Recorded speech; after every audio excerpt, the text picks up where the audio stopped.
Hello दोस्तों, स्वागत है आप सभी का आपके अपने ही एजुकेशनल चैनल में। तो आज हम लोग इस वीडियो में हमारा जो चैप्टर 3 है संपूर्ण क्रांति, इससे बनने वाले टॉप वीवीआई सब्जेक्टिव क्वेश्चन को हम इस वीडियो में दोस्तों आपको याद करवाने वाले हैं। हाँ, तो वीडियो को लास्ट तक जरूर देखिएगा, क्योंकि जो इसमें इंपॉर्टेंट क्वेश्चन है दोस्तों, जो बार बार पूछे जाते हैं, वो लास्ट में ही आपको मिलेगा। तो आप सभी को दोस्तों अच्छे से नोट करते चलिएगा और अभी से नोट्स बनाइएगा, ताकि आपको लास्ट एग्जाम समय में दिक्कत ना हो। इसका सारांश भी आता है दोस्तों, तो मैं आपको सारांश भी लिखना बताऊंगा कि किस तरह इसका सारांश लिखा जाता है, क्योंकि 5 नंबर में इसका सारांश आता है। तो बहुत सारे बच्चे सारांश लिखना नहीं जानते हैं, उनको सही तरीका पता नहीं होता है। तो इस वीडियो में मैं आपको दोस्तों सही तरीका बताने वाला हूँ कि आप किस तरह सारांश लिखेंगे ताकि आपको फुल में फुल मार्क्स मिले। तो चलिए पहले मैं इसका सारांश ही आपको बता देता हूँ, उसके बाद इसका क्वेश्चन आंसर करवा दूंगा। तो सारांश लिखने से पहले आपको लेखक और लेखक परिचय याद होना चाहिए, तो थोड़ा सा भी याद होना चाहिए दोस्तों। 5 लाइन आपको पहले लेखक के बारे में लिखना होता है। तो यहाँ पर जयप्रकाश नारायण भारतीय राजनीति के सशक्त हास्यकार के रूप में जाने जाते हैं। राजन आज़ादी के पूर्व उन्होंने स्वाधीनता संघर्ष में कुशल नेतृत्व की भूमिका निभाई थी। आज़ादी के पूर्व यानी आज़ादी के बाद दोस्तों स्वाधीनता संघर्ष में एक कुशल नेतृत्वकर्ता की भूमिका उनकी महत्वपूर्ण निभाई थी। आज़ादी के बाद उन्होंने सत्तावादी राजनीति की जगह लोकवादी रचनात्मक राजनीति और समाज सेवा का मार्ग चुना। बताया जा रहा है कि वे राजनीति के बाद लोकवादी रचनात्मक राजनीति और समाज सेवा का मार्ग चुना। दोस्तों वो समाज सेवा में लग गए थे। 60 के दशक में अपनी ईमानदार छवि तथा लोकप्रियता के चलते डाकुओं के हृदय परिवर्तन तथा पूर्णमास में उनकी खास भूमिका रहे। 60 के दशक में दोस्तों वो बूढ़े हो चुके थे, और अपनी ईमानदार छवि और लोकप्रियता के चलते डाकुओं के हृदय परिवर्तन में यानी उनके दिल के परिवर्तन करने में और पूर्णमास में उनकी खास भूमिका बनाने में, मतलब उनका हृदय तो परिवर्तन किया ही, और उनका विचार में दोस्तों पूर्णमास करने में उनकी खास भूमिका रहे। आपातकाल के दौरान, जब दोस्तों कांग्रेस की सरकार थी, आपातकाल के दौरान कांग्रेस सरकार की दमनकारी नीतियों के खिलाफ छात्रों तथा युवाओं में भड़की विरोध भावना को उन्होंने उनके ही अनुरोध पर बीमार रहने के बावजूद नेतृत्व किया। यानी जब कांग्रेस सरकार का जो शासन था दोस्तों, उस समय आपातकाल लगा था, और उनकी दमनकारी नीतियों के खिलाफ जो उनके द्वारा चलाई जा रही थी गलत नीतियां थी दोस्तों, उनके खिलाफ छात्रों एवं युवाओं में भड़की विरोध भावना को उनके ही द्वारा, जब वो बीमार थे फिर भी दोस्तों उन बीमार रहने के बावजूद ही नेतृत्व प्रदान किया, यानी उनको सही मार्ग देकर छात्रों का नेतृत्व प्रदान किया। पटना के ऐतिहासिक गांधी मैदान में दिया गया अभिभाषण संपूर्ण क्रांति के नाम से समृद्ध है। जो पटना में ऐतिहासिक भाषण दिए थे दोस्तों गांधी मैदान में, वो एक समृद्ध संपूर्ण क्रांति के नाम से फेमस है। यह ऐसा भाषण था दोस्तों, यह एक ऐसा अभिभाषण था जिसने सत्ता परिवर्तन तो संभव किए ही, एक लोकतांत्रिक राजनीति के सच्चे आदर्शों और नैतिक मूल्यों के ऐतिहासिक दस्तावेजों को भी बना दिया। हाँ, ये बात सही है दोस्तों। इनका भाषण इस तरह थे कि आज भी इनका भाषण बहुत प्रचलित है। उसके बाद ये हुए लेखक के बारे में पाठ का सार में आपको लिखना, जो मेन मेन दोस्तों पॉइंट होता है। जैसे ये क्या थे, भाषण था, तो भाषण का जो बीच का मेन मेन पॉइंट है उसके बारे में हमें हम सार में लिखना होता है, शॉर्ट में। तो यहाँ पर दोस्तों प्रस्तुत पाठ उनके अभिभाषण का एक संपादित अंश है, यानी ये दोस्तों बहुत बड़ा भाषण था, उसका एक ये छोटा सा भाग यहाँ पर उठाकर लिखा गया है। इसमें युवाओं तथा छात्रों में राजनीति के उच्चतम आदर्शों और मूल्यों को स्थापित करने की क्षमता है। इसे आदर्श राजनीति का घोषणा पत्र भी कहा जा सकता है। हाँ, इसे आदर्श राजनीति का घोषणा पत्र भी कहा जा सकता है। उन्होंने युवाओं को सचेत किया कि सुविधा भोगी मतलब आरामदायक जीवन दोस्तों और व्यक्तिगत उपलब्धियों के लोभ में राष्ट्रीय चेतना की उपेक्षा आत्मघाती होता है। आत्मघाती मतलब आत्मविश्वास होता है दोस्तों, आत्मविश्वास के लिए हानिकारक होता है, आत्मघाती होता है। उनका मानना था कि जबकि तमाम भारतीय शिक्षण संस्थान अंग्रेजी सरकार के विज्ञापनों से चलते हैं। पहले क्या था दोस्तों, अंग्रेज का शासन था, तो वही वो जो अपना राजनीति चलाते थे वही अभी दोस्तों हमारे शिक्षण संस्थान में भी चलते आ रहा है। तो आगे बताया जा रहा है कि वहाँ एक राष्ट्रीय चरित्र की शिक्षा असंभव है।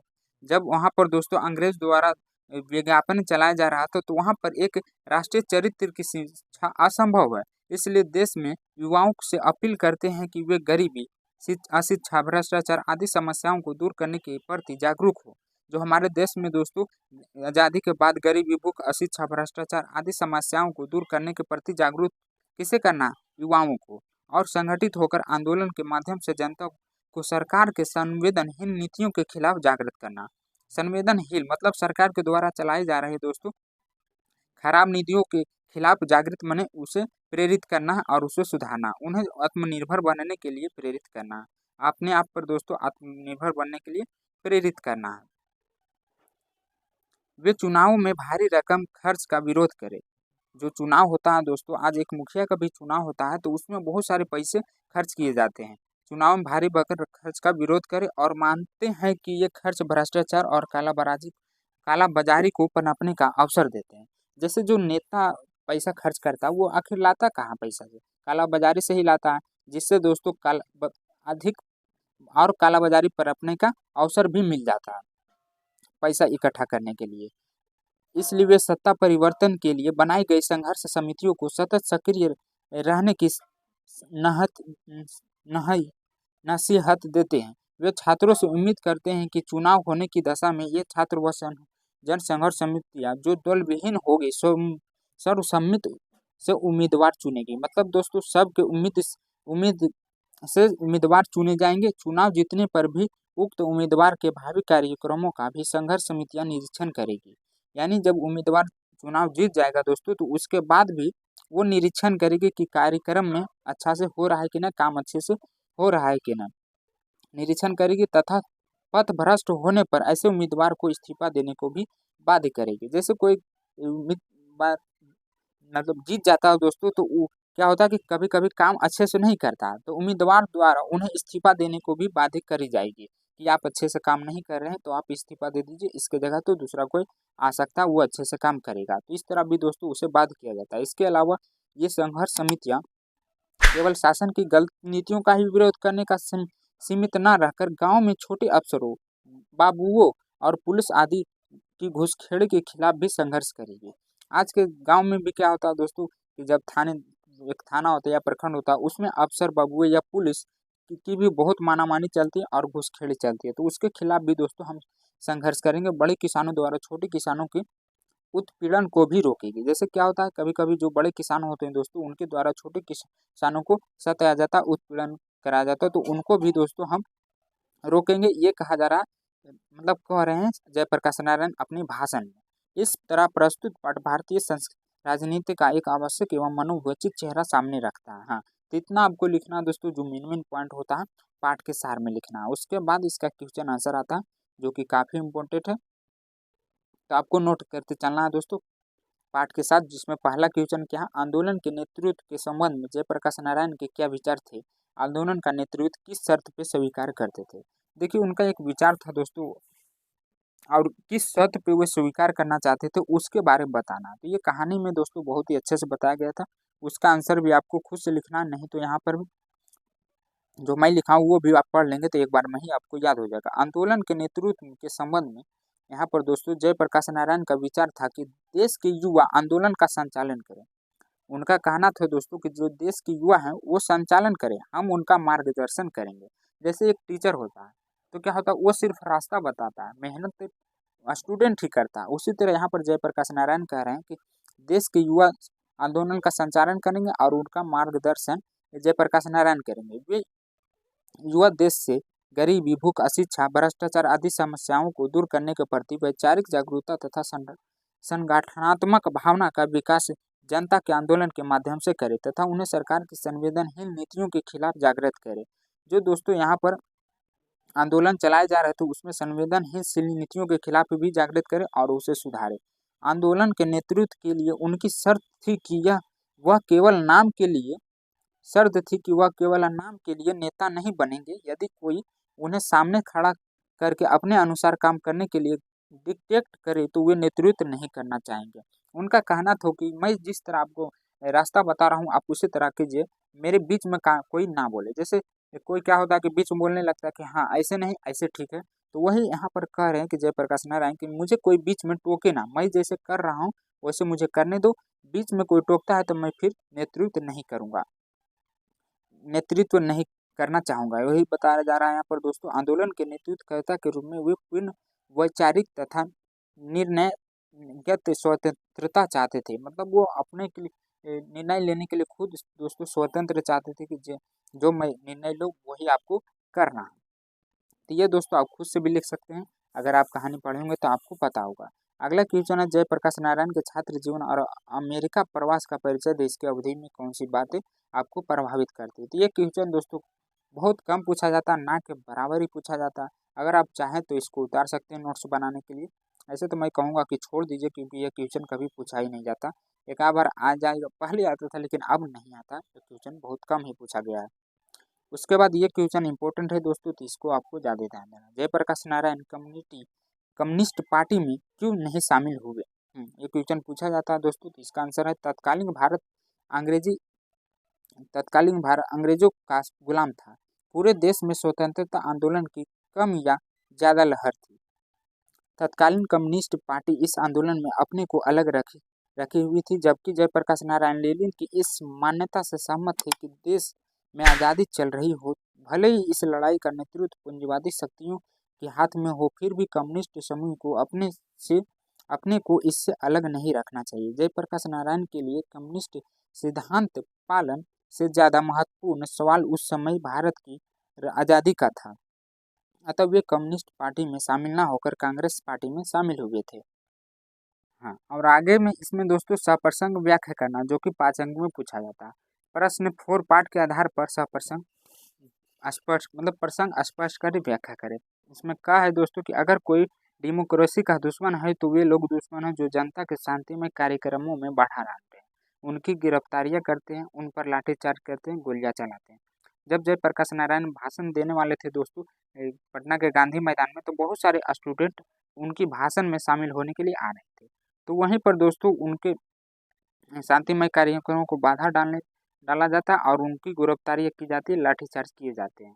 और तो इसी को आपको व्याख्या करना, प्रसंग पर स्पष्ट करना। डेमोक्रेसी का क्या अर्थ होता है उसको थोड़ा विस्तार में लिखना। यहाँ पर दोस्तों इसके आंसर में, डेमोक्रेसी के अंतर्गत व्यक्ति को अपने विचार और भावनाओं को प्रकट करने, समूह का संगठन बनाने, शांतिमय विरोध प्रदर्शन करने की पूरी संवैधानिक आज़ादी है। डेमोक्रेसी का अर्थ क्या होता है पहले आप वो समझिए।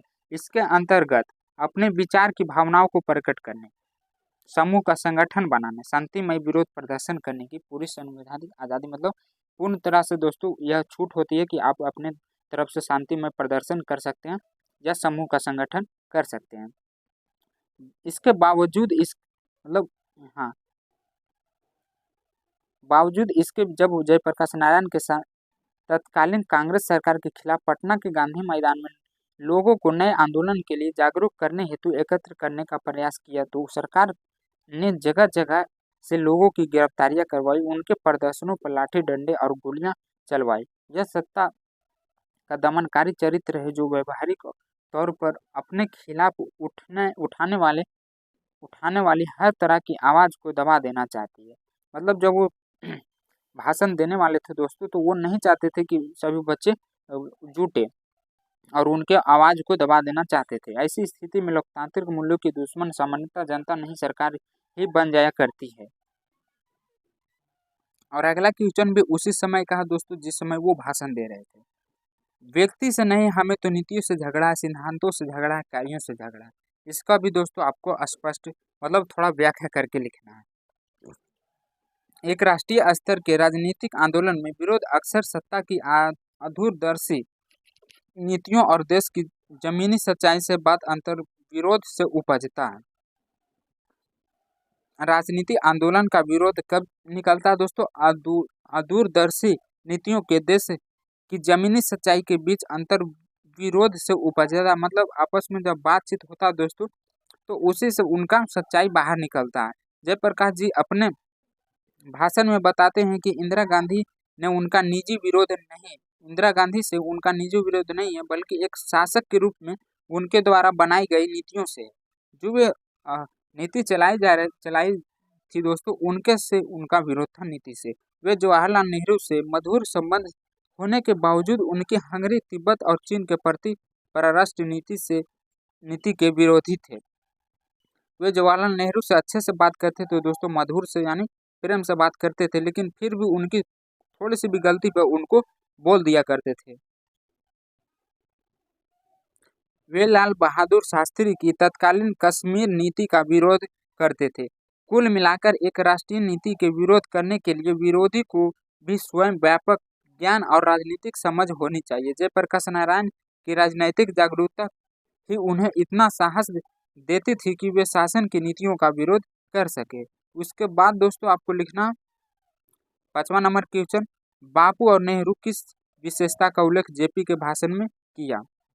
मतलब बापू और नेहरू की किस विशेषता का उल्लेख जयप्रकाश नारायण ने दोस्तों अपने भाषण में किए थे, उसके बारे में यहाँ पर लिखना है।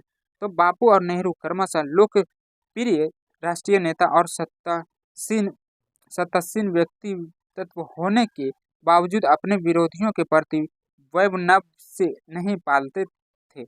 जयप्रकाश नारायण गांधी जी की विशेषता बताते हुए कहते हैं कि वे सामने विरोध कर देने के बावजूद वे सहज रहते थे, बाद में विरोधी को एकांत में प्रेम पूर्वक समझाते थे। मतलब गांधी जी क्या थे दोस्तों, उनको एकांत में कोने में बुलाकर प्रेम पूर्वक समझाते थे। इसी तरह नेहरू जी भी परराष्ट्र नीतियों से जयप्रकाश नारायण के विरोध के बावजूद उनके प्रति भ्रातृत्व स्नेह रखते थे। मतलब वो उसका बहुत विरोध करते थे दोस्तों, जब गलत कोई शब्द बोल देते थे तो उन पर भी बोल देते थे जयप्रकाश नारायण कि ये आप गलत कर रहे हैं, फिर भी वो उनके प्रति भावृत स्नेह रखते थे, यानी एक प्यारा सा स्माइल रखते थे। उसके बाद ये क्वेश्चन भी दोस्तों काफी बार पूछा गया है, तो ये भी काफी इंपॉर्टेंट है। भ्रष्टाचार की जड़ क्या है? आप जेपी से सहमत हैं? इसे दूर करने के लिए क्या सुझाव देंगे? यहाँ पर दोस्तों आप इसको खुद से भी लिख सकते हैं, लेकिन भ्रष्टाचार की जड़ क्या है ये आपको यहाँ पर पढ़ना पड़ेगा। क्या आप जेपी से सहमत हैं? इसे दूर करने के लिए क्या सुझाव देते हैं? यहाँ पर दोस्तों आपको उत्तर में लिखना है कि तत्कालीन समय में जयप्रकाश नारायण जी भ्रष्टाचार की प्रमुख जड़ मनमाना चुनाव खर्चे को मानते हैं। यहाँ पर जो दोस्तों ज़्यादा भ्रष्टाचार जो होता है अभी चुनाव में ही होता है, चुनाव के खर्चे में। जो एक मुखिया भी अगर चुनाव लड़ता है तो बहुत सारे पैसा खर्च करता है। वो पैसा कहाँ से आता है? जनता का ही पैसा लूटा हुआ रहता है दोस्तों, उन्हीं को वो भ्रष्टाचार मानते हैं। उनका कहना था कि एक तरफ गरीबी हटाओ का नारा लगाया जाता है, समाजवाद का नारा लगाया जाता है, लेकिन चुनाव प्रक्रिया में भारी रकम खर्च की जाती है। राजनीतिक महत्वाकांक्षी व्यक्ति अपने खर्च के लिए कालाबाजारियों से धन उगाता है। मतलब जो चुनाव लड़ता है नेता लोग, वो पैसा कहाँ से लाता है? कालाबाजारी करके जनता का ही पैसा दोस्तों लूट कर इकट्ठा करता है और अपने चुनाव में खर्चा करता है। उन्हें राजनीतिक संरक्षण का आश्वासन देता है। कालाबाजारी करने वाला वर्ग आम जनता से विभिन्न तरीकों से धन वसूली करता है। जो कालाबाजारी करते हैं दोस्तों वो गरीब आदमी से ही धन वसूलते हैं किसी ना किसी तरह से, मतलब टैक्स के रूप में, कुछ की भी तरह रूप में वो गरीब से ही पैसा इकट्ठा करते हैं, कालाबाजारी करते हैं। राष्ट्रीय संपत्ति को दोहन करता है। इन धन का कोई हिसाब किताब नहीं होता है, अतः ऐसी अनअकाउंटेड मनी भी भ्रष्टाचार को बढ़ावा देती है। मतलब इतना पैसा लूटता है दोस्तों कि जिसका हिसाब किताब नहीं होता, और ऐसी अनअकाउंटेड मतलब अनलिमिटेड मनी पैसा दोस्तों भ्रष्टाचार को बढ़ावा देती है, ज़्यादा बढ़ा देती है। जेपी के उक्त विचार से हम पूर्णतः सहमत हैं। इसे दूर करने के लिए चुनाव प्रक्रिया में आमूल सुधार की आवश्यकता है। हाँ, लोकतंत्र में गरीब से गरीब व्यक्ति को भी प्रतिनिधित्व का मौका मिले। मतलब जो चुनाव प्रक्रिया दोस्तों लोकतंत्र में गरीब से गरीब व्यक्ति को भी प्रतिनिधित्व का मौका मिले, यह सुनिश्चित करने के लिए कि चुनावी खर्च में न्यूनतम करना चाहिए। मतलब जो चुनाव खर्चा होता है वो सबसे अधिक ना हो दोस्तों, न्यूनतम ही में हो जाना चाहिए, वो यहाँ पर बता रहे हैं, सुनिश्चित कर रहे हैं। उसके बाद जो अगला क्वेश्चन है 7वां नंबर दोस्तों, दखल विहीन लोकतंत्र और साम्यवाद में कैसा संबंध है? तो यहाँ पर आपको संबंध के बारे में बताना है। दल विहीन लोकतंत्र और समाजवाद एक दूसरे के पूरक है। यहाँ पर दोस्तों दल विहीन और लोकतंत्र समाजवाद एक दूसरे के पूरक हैं। दल विहीन लोकतंत्र सर्वोदय विचार और मार्क्सवाद तथा लेनिनवाद के प्रमुख सिद्धांतों में है। इसके अनुसार जैसे जैसे समाज साम्यवाद की ओर बढ़ता जाएगा वैसे वैसे राज्य स्टेट का क्षय होता जाएगा और अंत में एक स्टेटलिस्ट सोसाइटी कायम होगी।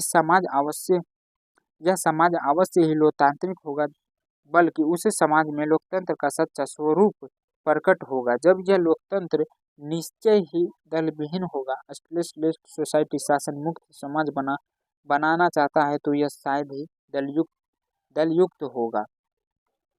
हाँ, तो ये क्वेश्चन दोस्तों आपको लिख लेना है। उसके बाद ये क्वेश्चन भी पूछा जाता है 20 और 22 में कई बार आ भी चुका है। संघर्ष समितियां में जयप्रकाश नारायण की क्या अपेक्षाएं हैं? संघर्ष समितियां में जयप्रकाश नारायण की क्या अपेक्षाएं हैं दोस्तों, उसके बारे में लिखना। तो संघर्ष समितियां को जयप्रकाश नारायण लोकतंत्र में अधिकतम जनता की सक्रिय भागीदारी का मंच मानते हैं। उनका कहना है कि चुनाव होने की दशा में यह छात्र व जन संघर्ष समितियां जो दल विहीन होगी सर्वसम्मति से उम्मीदवार चुनेगी। दल विहीन दोस्तों अपने उम्मीदवार को सभी के मतों को से अपने उम्मीदवार चुनेगी। और चुनाव जीतने के बाद दोस्तों चुनाव जीतने पर भी उक्त उम्मीदवार के भावी कार्यक्रमों का भी संघर्ष समितियां निरीक्षण करेगी। यह दोस्तों मैं सारांश में भी पहले बताया हूँ, कैसे समझाया हूँ, वो आपको याद होना चाहिए। पद भ्रष्ट होने पर ऐसे उम्मीदवार को इस्तीफा देने को भी बाध्य करेगी। मतलब जो कर्मचारी जीत जाते हैं उनका दोस्तों निरीक्षण करना भी जरूरी है कि वो काम कर रहे हैं कि नहीं कर रहे हैं, और अगर अच्छे से काम नहीं कर रहे हैं तो उस उम्मीदवार को इस्तीफा देने को भी बाध्य करेगी कि आप अच्छे से काम नहीं कर रहे हैं इसलिए आप इस्तीफा दे सकते हैं। इसके अलावा ये समितियां केवल शासन की गलत नीतियों का ही विरोध करने तक सीमित न रहकर गाँव में छोटे अफसरों, बंधुओं और पुलिस आदि घुसखोरी के खिलाफ भी संघर्ष करेगी। बड़े किसानों द्वारा छोटे किसानों के उत्पीड़न को भी रोकेगी। जो बड़े किसानों द्वारा छोटे किसानों को सताया जाता है उसके उत्पीड़न को भी रोकेगी। ये समितियां अस्थायी रूप से काम करते हुए राजनीति के साथ साथ सामाजिक, आर्थिक, नैतिक क्रांति के लिए अथवा संपूर्ण क्रांति के लिए काम करेगी। तो इस तरह दोस्तों आप इसका भी आंसर सटीक लिख सकते हैं। अगला है कि जयप्रकाश नारायण को इस भाषण से आप अपना सबसे प्रिय अंश चुनें और बताएं कि वह सबसे अधिक प्रभावित क्यों लगा। इसका आंसर दोस्तों आपको खुद से लिखना है। जयप्रकाश नारायण के भाषण से आप क्या अपना सबसे प्रिय अंश, मतलब जब आप उसका भाषण सुनिएगा दोस्तों तो सबसे आपको अच्छा कौन लगा उसके बारे में लिखना है। तो ये तो आप खुद से लिखेंगे दोस्तों कि आपको कौन अच्छा लगा और उससे आप कितना प्रभाव है वो आपको लिखना है। ऐसे ये क्वेश्चन नहीं पूछा जाता है, एक बार भी नहीं आया है। इस क्वेश्चन को आप छोड़ सकते हैं, लेकिन अगर आपको चाहते हैं कि लिख लें कि अपने से लिख लेंगे तो लिख लीजिएगा, ज़्यादा बेटर रहेगा दोस्तों। उसके बाद अगला क्वेश्चन है दोस्तों कि चुनाव सुधार के बारे में जयप्रकाश जी के प्रमुख सुझाव क्या हैं, उन सुझावों से आप कितना सहमत हैं।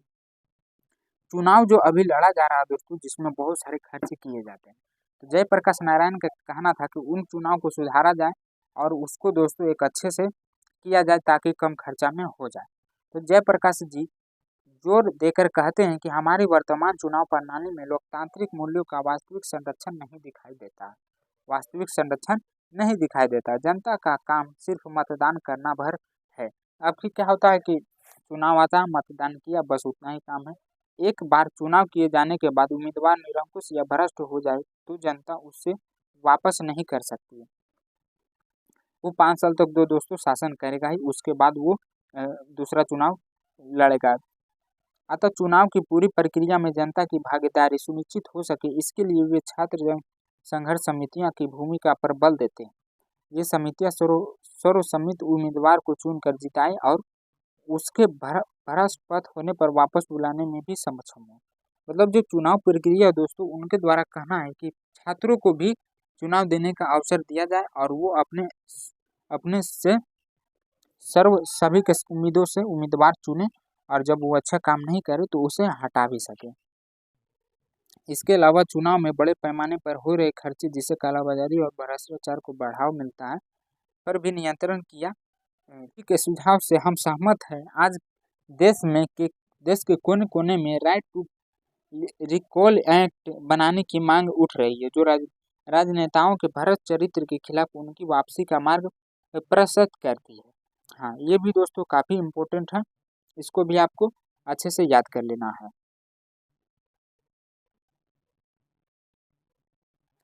दिनकर जी का निधन कहाँ हुआ था और किन परिस्थिति में हुआ था। तो दिनकर जी का निधन दोस्तों जयप्रकाश जी वेल्लोर के अस्पताल जाते समय अपने मित्र ईश्वर अय्यर के साथ मद्रास में रुके थे। वहीं उनकी मुलाकात दिनकर जी से हुई थी। दिनकर जी ने इस देश की राजनीतिक दुर्दशा पर गहरी चिंता जताई थी। कुछ भावपूर्ण कविताएं भी उन्हें सुनाई थी। उसी रात वापस जाने पर उन्हें दिल का दौरा पड़ा और विलिंगडन नर्सिंग होम में काफ़ी समय काफ़ी प्रयास के बावजूद उन्हें बचाया ना जा सका। यानी उनकी मृत्यु कहाँ हुई थी दोस्तों? बिल्डिंग हरसिंह होम में। किस परिस्थिति में?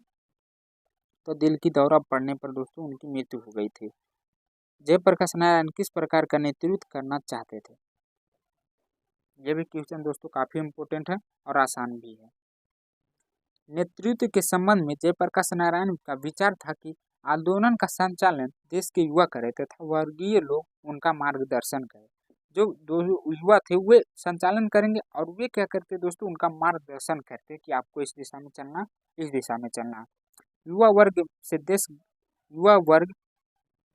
देश से गरीबी, भूख, अशिक्षा, भ्रष्टाचार आदि समस्याओं को दूर करने के प्रति वैचारिक जागरूकता तथा संगठनात्मक भावना का विकास आंदोलन के माध्यम से जनता में करे तथा उससे सरकार की संवेदनशील नीतियों के खिलाफ जागृत करे। आंदोलन के नेतृत्व के रूप में जयप्रकाश नारायण पूर्व वैचारिक तथा निर्णय स्वतंत्रता चाहते थे। मतलब वे जो अपना निर्णय लेते थे दोस्तों उसमें कोई बाधा ना डाले, डिक्टेट ना करे। वो जो करना चाहते थे वो सोच समझ के ही करते थे और वो दोस्तों अपने मर्जी से ही सारा निर्णय लेकर छात्रों को प्रेरित करते थे। सही गलत क्या है? जयप्रकाश नारायण के अनुसार डेमोक्रेसी का शत्रु कौन है? तो ये दोस्तों काफ़ी इम्पोर्टेंट है, ये भी आपको याद कर लेना आसान भी है। जयप्रकाश नारायण के अनुसार डेमोक्रेसी के अंतर्गत व्यक्ति को अपने विचारों और भावनाओं को प्रकट करने, समूह का संगठन बनाने, शांतिमय विरोध प्रदर्शन करने की पूरी संवैधानिक आज़ादी होती है। मतलब पूरी तरह से स्वतंत्रता होती है दोस्तों। किसमें? अपने भाव प्रकट करने में, समूह संगठन बनाने में और शांतिमय प्रदर्शन करने में। फिर भी उसकी जो सरकार थी दोस्तों कांग्रेस की, इनको शांतिमय नहीं करने दे रही थी आंदोलन। यह लोकतांत्रिक मूल्य है, लेकिन वे लोग जो जनता के शांतिमय कार्यक्रमों में बाधा डालते हैं, उनकी गिरफ्तारियां कराते हैं, उन पर लाठीचार्ज करते हैं, गोलियां चलाते हैं, लोकतांत्रिक मूल्यों का हनन करते हैं, वे डेमोक्रेसी के शत्रु हैं। यहाँ पर दोस्तों जो जयप्रकाश नारायण कह रहे हैं कि जो उनको पर लाठियां चलवाए थे, जो छात्र आ रहे थे और गोलियां चलवाए थे, उन्हीं को दोस्तों उन डेमोक्रेसी का शत्रु कह रहे हैं। उसके बाद ये जो क्वेश्चन है दोस्तों ये सब्जेक्टिव और ऑब्जेक्टिव में काफ़ी बार पूछा जा चुका है। जयप्रकाश नारायण की पत्नी का क्या नाम था? वो किसकी पुत्री थी? तो जयप्रकाश नारायण की पत्नी का नाम आपको याद रखना प्रभावती। ऑब्जेक्टिव में भी कई बार आ चुका है। वे प्रसिद्ध गांधीवादी ब्रज किशोर की पुत्री थी। यहाँ पर दो ऑब्जेक्टिव बन सकता है, ये किसकी पुत्री थी और इनके पिता का क्या नाम था? ब्रज किशोर प्रसाद। आपको याद रखना दोस्तों, दोनों ऑब्जेक्टिव में भी आते रहता है। राजनीतिक व्यवहारिक राजनीति क्या होती है? यहाँ पर दोस्तों ये भी क्वेश्चन आर्ट्स 2021 में पूछा गया, तो इसका भी आपको नोट कर लेना। छात्रों को राजनीतिक में शामिल होना चाहिए था या नहीं? इस मुद्दे पर चर्चा करते हुए भगत सिंह ने व्यवहारिक राजनीति पर अपने विचार प्रकट किए। ये दोस्तों जब आप आगे की कहानी पढ़ेंगे भगत सिंह वाला, उसमें आपको अच्छे से समझ में आएगा व्यवहारिक राजनीति क्या है। यहाँ पर अभी आप नोट कर लीजिए। उनका मानना था कि अपने नेतृत्वकर्ताओं जैसे महात्मा गांधी, जवाहरलाल नेहरू और सुभाष चंद्र बोस का स्वागत करना और भाषण सुनना जितने छात्रों के लिए जरूरी है, उतना ही वे सरकारों और देशों के प्रबंध व्यवस्थाओं का सही मूल्यांकन करना सीखे। आज़ादी की लड़ाई लड़ रहे देश के सभी अधिक नौजवानों की जरूरत होती है। अतः व्यवहारिक राजनीति यही है कि छात्र पढ़ाई के साथ साथ अपने समय की राजनीति को समझे और अपने देश के प्रति समर्पण का भाव रखते हुए जब भी अवसर आए व्यक्तिगत जीवन के जंजाल